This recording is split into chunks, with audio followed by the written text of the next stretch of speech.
गोस्वामी तुलसीदास जी महाराज भी चाहते तो मानस जी को संस्कृत में लिख सकते थे और लिखे भी। 7 दिनों तक गोस्वामी जी मानस जी की रचना संस्कृत में ही करते थे। दिन भर लिखते थे, रात को सोते थे, अगले दिन उठते थे तो कल वाला मिट गया है। दिन भर लिखते थे, रात को अपने आप मिट जाए। कितने दिन चला? 7 दिन। 7वें दिन रात्रि में भगवान शंकर ने और मां भवानी जी ने गोस्वामी तुलसीदास जी को स्वप्न दिया और कहा, गोस्वामी जी आप मानस जी की रचना संस्कृत में न करिए, गांव की भाषा में करिए, अवधि में। क्यों? आने वाले समय में संस्कृत को समझना सबके बस की बात नहीं रह जाएगी। इसलिए इस भाषा में लिखिए कि जो कम पढ़ा भी लिखा है वो भी इसको गा ले, बोल ले, समझ ले। तो गोस्वामी जी ने अवधि में लिखना प्रारंभ किया। रचना पूरी भई और समकालीन जो मानस के विद्वान थे काशी जी में, उन विद्वानों ने इस रचना को ग्रंथ मानने से मना कर दिया। कहा कि ये संस्कृत में नहीं है तो ग्रंथ तो हो ही नहीं सकता। गोस्वामी जी बोले हम लिखे नहीं है, लिखवाया गया है, बाबा ने लिखवाया है। तो निर्णय भी बाबा ही करेंगे कि ये ग्रंथ है कि नहीं है। फिर मानस जी की प्रति को विश्वनाथ जी के मंदिर में सबसे नीचे रामचरित मानस जी को रखा गया। उनके ऊपर चारों वेद, पुराण, शास्त्र सभी ग्रंथ रखे गए और मंदिर का पट बंद कर दिया गया। गोस्वामी जी रात भर मंदिर के बाहर बैठे रहे और एक ही बात कहते थे, अरे बाबा राखो लाज हमारी, बाबा अब राखो लाज हमारी।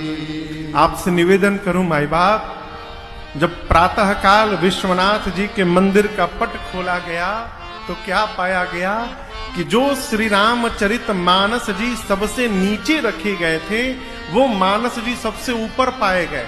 सभी ग्रंथों के ऊपर श्री रामचरित मानस जी की प्रति थी। और इतना ही नहीं, उन मानस जी के प्रति के प्रथम पृष्ठ पर भगवान शिव जी ने, शंकर जी ने अपने हाथ से हस्ताक्षर किया। जानते क्या लिखा था शंकर जी ने?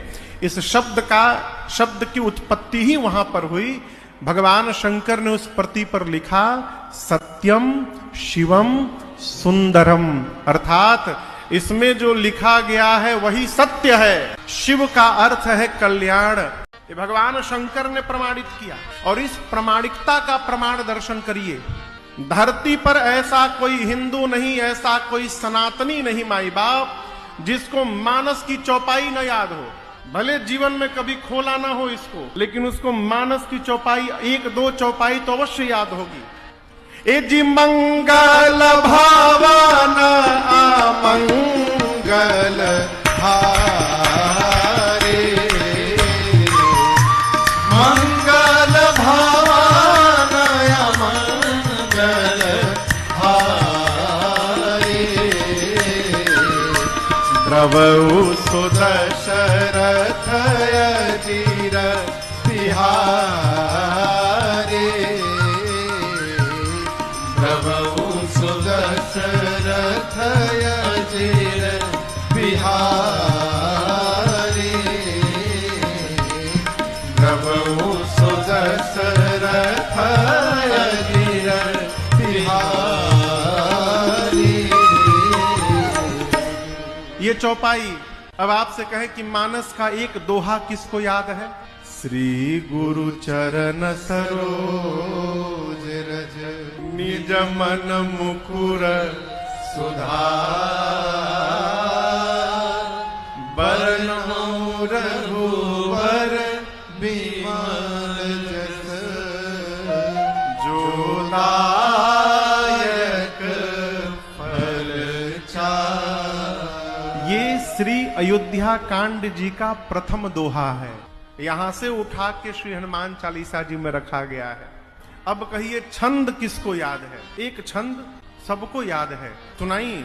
भय प्रगट कृपाला दीन दयाला कौशल चारी, हर्षित महतारी, मुनि मनहारी, अद्भुत रूप निहारी, लोचन अभिरामा, तन घन श्यामा, निज आयुध भुज चारी, भूषण पवनमाला, नयन विशाला, शोभा सिंधु खरारी। ये एक छंद हुआ। ऐसे ऐसे इस स्तुति में 4 छंद हैं, याद है ना? अब श्लोक किसको याद है? ये भी सबको प्राय प्राय याद है। नीलांबुज श्यामल कोमलांगम, सीता समारोपित वाम भागम, पाणौ महाशायक चारुचापम, नमामि रामं रघुवंशनाथम। ये अयोध्या कांड जी का तृतीय श्लोक है। प्रारंभ में ये चौपाई, दोहा, श्लोक, छंद आप जो भी कहिए सबको याद है। पता नहीं है कि मानस जी से है। ये मानस जी की प्रामाणिकता है। गोस्वामी तुलसीदास जी ने श्री रामचरितमानस की रचना की और बाबा ने मानस जी में 7 कांडों की रचना की।